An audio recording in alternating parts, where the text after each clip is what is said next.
Hello student, आज हम लकड़ी के या काष्ठ के क्या दोष होते हैं उनके बारे में चर्चा करेंगे। तो उसमें पहले तो कुछ जो दोष होते हैं जब लकड़ी पेड़ बढ़ता रहता है उस दौरान उत्पन्न होते हैं, और कुछ दोष लकड़ी के काटने के बाद उत्पन्न होते हैं। इस तरह से ये दो। हेलो स्टूडेंट, आज अपन बात करेंगे डिफेक्ट्स इन टिम्बर।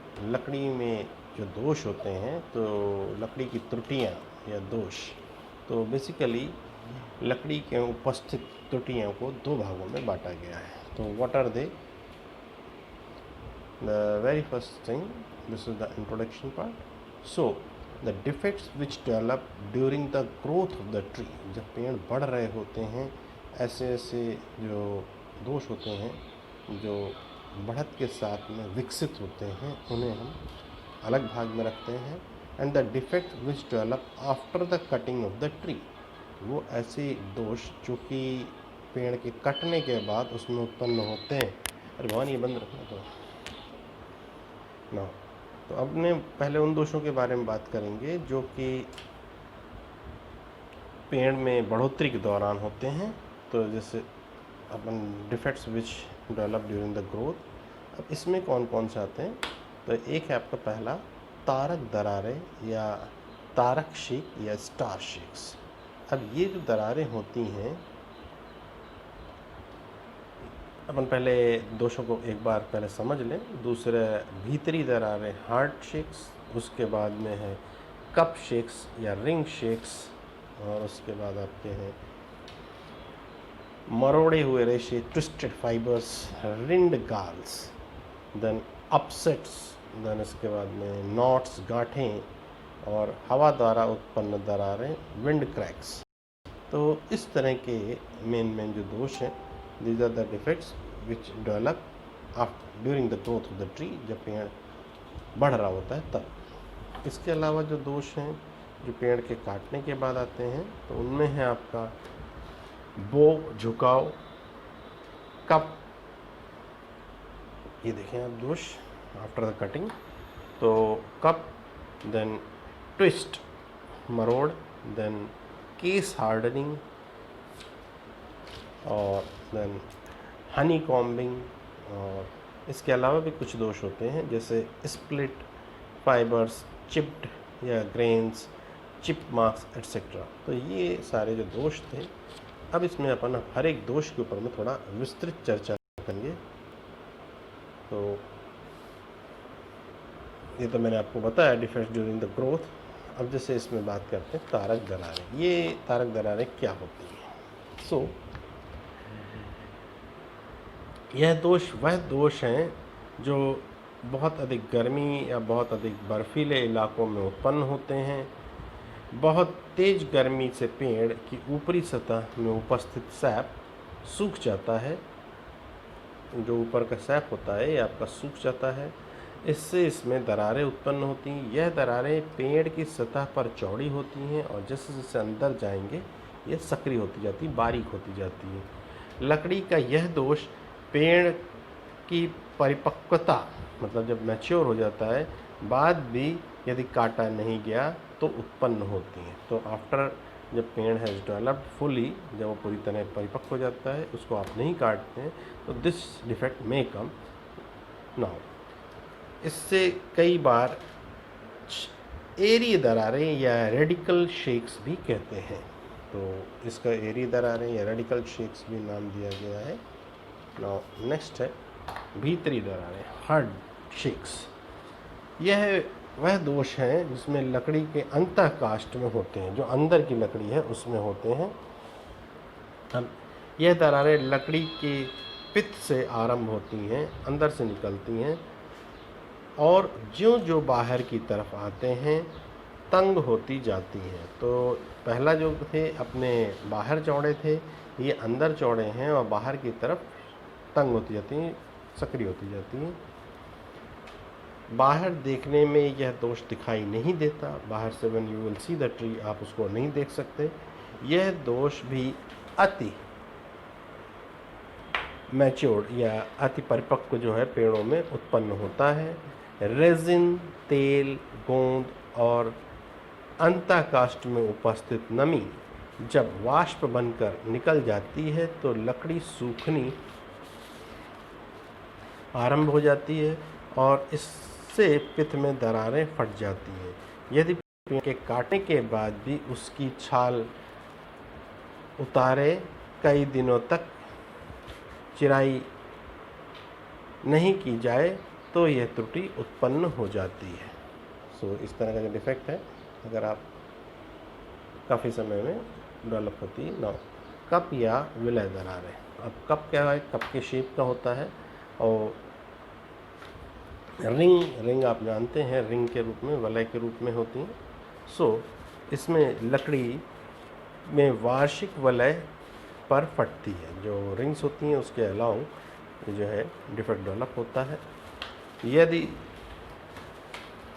दूरी की पूरी वार्षिक विलय फट जाती है तो उसे रिंग शेक कहते हैं, और अगर छोटे छोटे भाग में रहता है then it's called cup shakes. Cup के रूप में रहेगा, प्याले के रूप में। नाउ जंगलों में हवा की दिशा में उगे पेड़ों में यह दोष बहुत होता है। बहुत तेज हवा से जब पेड़ लगातार एक ही दिशा में झुका रहता है तो ये दोष उत्पन्न होता है। नाउ ट्विस्टेड फाइबर्स, मरोड़े हुए रेशे। तेज हवा से पेड़ निरंतर एक तरफ झुके रहने पर यह दोष उत्पन्न होता है। इसमें पेड़ के रेशे सीधे नहीं रहते बल्कि मुड़े हुए होते हैं। तो दिस मरोड़े हुए रेशे। मरोड़े हुए रेशे के बाद में विलय दरारें। थोड़ा सा अपन आगे बढ़ते हैं ना। रिंडगाल, व्हाट इज रिंडगाल? तो रिंडगाल पेड़ की बढ़ोतरी के दौरान की गई छंगाई में यदि डालियां ठीक ढंग से नहीं काटी जाती तो जहां पर सैपवुड के अतिरिक्त परतें जम जाती हैं और पेड़ में यह भाग फूल जाता है। सैप की अतिरिक्त परतें पेड़ में अच्छी तरह से बंधी हुई नहीं होती हैं, अतः यह पेड़ कमज़ोर हो जाता है। बढ़ोतरी के समय यहाँ कहीं पेड़ की डाली काटने, बढ़ोतरी के दौरान अगर कोई डाली निकलने लगे या नहीं निकल सके तो भी यह दोष उत्पन्न हो जाता है।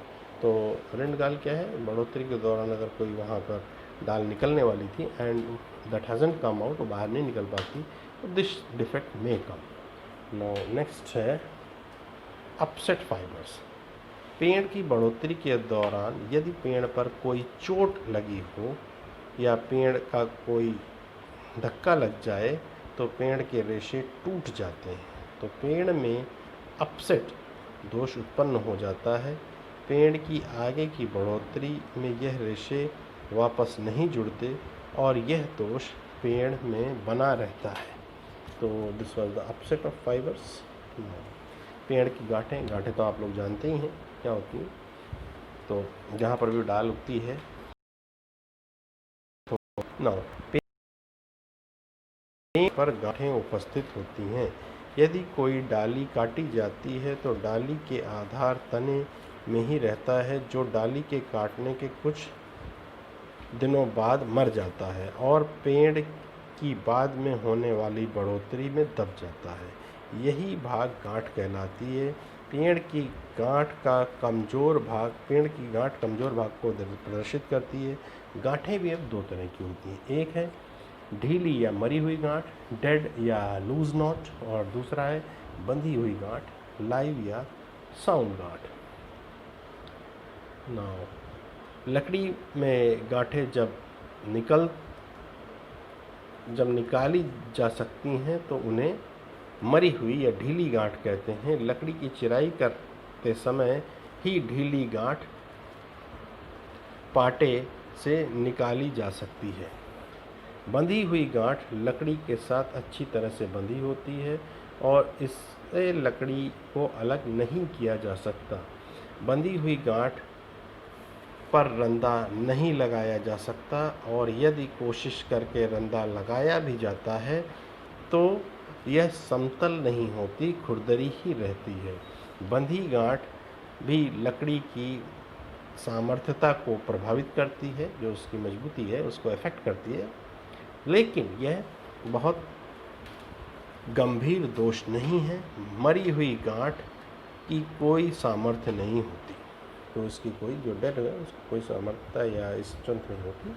Now next is the wind cracks. बिना काटे पेड़ की बाहरी सतह पर वायुमंडलीय प्रभावों से सिकुड़न होती है। दिस विंड क्रैक्स, हवा द्वारा उत्पन्न दरारें। बिना काटे पेड़ की बाहरी सतह पर वायुमंडलीय प्रभावों से जो सिकुड़न होती है, इससे लकड़ी की केवल बाहरी सतह में दरारें पड़ जाती हैं और यह दरारें लकड़ी के ऊपरी भाग में होती हैं। नौ तो these were all the defects, ये सारे वह दोष थे जो कि अपने पेड़ के काटने के पहले बढ़ोतरी के दौरान उत्पन्न होते हैं।